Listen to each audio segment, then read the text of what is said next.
Myself Gouthami Vytla of grade 8 from Navada Central School. Whispers from the sepoy lines. There were thousands in numbers, spread across the long barracks of Barakpur. Yet they felt like a single heartbeat trapped inside a tightening fist. The cantonment looked calm from the outside. Rows of huts, neatly stacked rifles, mechanical precision of the guards. But beneath that calm lived unease, coiled like a serpent, ready to strike. The sepoys had served for the company for generations. They had marched across deserts and through monsoon floods, bled in distant battles for masters who seldom remember their names. They had shouldered rifles with pride, believing the service protected our land in some way. It was not one incident that shaped their hearts.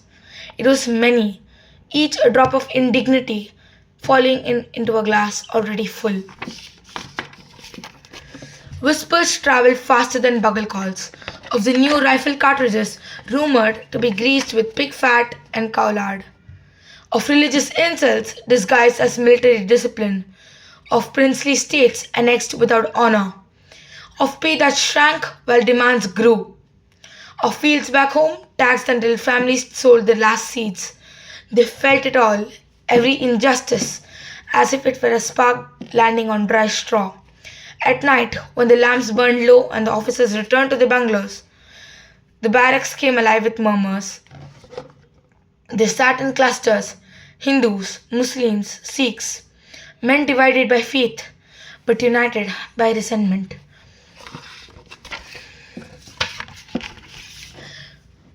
The murmurs grew each night, gaining weight, gaining courage. They had no leader, no single voice rising above the rest. They were a chorus, the kind that builds without amends. When one sepoy refused a cartridge, they all felt the tremors. When another grumbled about broken promises, they all felt the sting. When stories from Awadh reached them of families displaced, kings dethroned, they all felt the loss as their own. The officers thought this silence meant obedience. They did not understand that silence can be a forge, a place where anger melts into resolve. And then one day, the tension broke. The parade ground, a place once reserved for drills and discipline, became the cradle of the awakening. They gathered there not by order but by instinct. What was spoken among them that day was not the speech of one man, it was the echo of what they all had been thinking. They have taken too much, we have endured too long. A soldier's loyalty is earned, not forced. As the sun dipped and shadows stretched across the barracks, they knew something irreversible had begun. The whispers that once skirled softly through the sepoy lines now carried the weight of thunder. They did not yet know the shape of what was coming, but they knew this. They were no longer silent.